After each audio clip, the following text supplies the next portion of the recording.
अच्छे लोगों के साथ हमेशा बुरा क्यों होता है? गीता में श्री कृष्ण ने दिया है अर्जुन को इसका जवाब। नमस्कार दोस्तों, स्वागत है हमारे चैनल जोवियल टास्क में।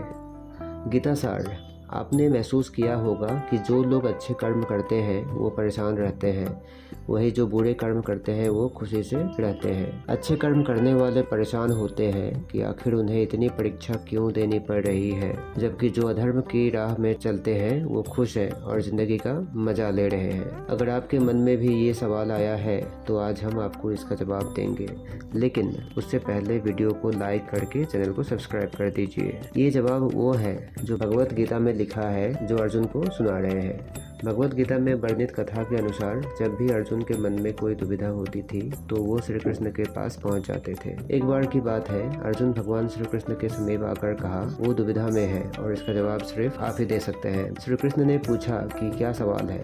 अर्जुन ने कहा, मुझे ये जानना है कि अच्छे लोगों के साथ हमेशा बुरा ही क्यों होता है, जबकि वही बुरे लोग खुशहाल दिखते हैं। अर्जुन के मुंह से ऐसी बातें सुनकर श्री कृष्ण ने मुस्कुराए और कहे, मनुष्य जैसा सोचता है और महसूस करता है वैसा कुछ नहीं होता, बल्कि अज्ञानता की वजह से वो सच्चाई नहीं समझ पाता है। अर्जुन उनकी ये बात समझ नहीं पाए। इसके बाद श्री कृष्ण ने क्या कहा वो जानते हैं। श्री कृष्ण ने अर्जुन से कहा, पार्थ, मैं तुम्हें एक कथा सुनाता हूँ, उसे सुनकर तुम समझ जाओगे कि हर प्राणी को उसके कर्म के हिसाब से ही फल मिलता है। प्रकृति हर किसी को अपनी राह चुनने का मौका देती है। अब वो मनुष्य की इच्छा पर निर्भर करता है कि उसे धर्म की राह चुननी है या अधर्म की। कथा शुरू करते हुए श्री कृष्ण ने कहा, एक नगर में दो पुरुष रहा करते थे। एक पुरुष व्यापारी था जिसके जीवन में धर्म की बहुत महत्व थी। वो पूजा पाठ में यकीन रखता था। वो हर रोज मंदिर जाता था और दान धर्म भी करता था और हर रोज भगवान की पूजा भी करता था। वही दूसरा पुरुष बिल्कुल विपरीत था। वो हर रोज मंदिर तो जाता था, लेकिन पूजा करने नहीं, बल्कि मंदिर के बाहर जूते चप्पल चुराने के लिए। उसे दान और धर्म से कोई लेना देना नहीं था।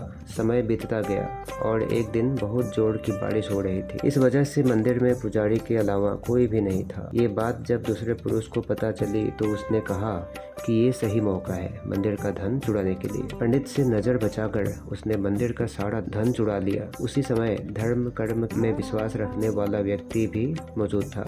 दुर्भाग्य से मंदिर के पुजारी ने उसे ही चोर समझ लिया और चिल्लाने लगा। वहाँ लोग एकत्र हो गए और उसे बहुत मारा पीटा।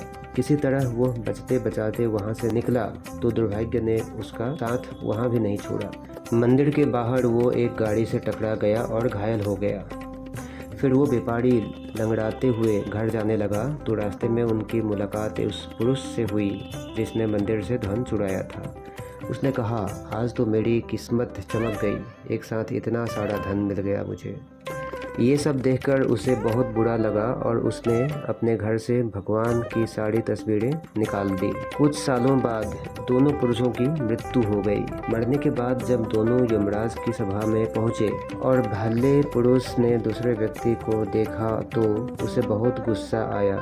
उसने क्रोधित होकर यमराज से पूछ ही लिया, मैं तो हमेशा अच्छे कर्म करता था, दान में विश्वास रखता था, उसके बदले जीवन भर मुझे अपमान और दर्द ही मिला, और इस व्यक्ति को नोटों से भरी पोटली, आखिर ऐसा भेदभाव क्यों? इस पर यमराज ने कहा, पुत्र, तुम गलत समझ रहे हो।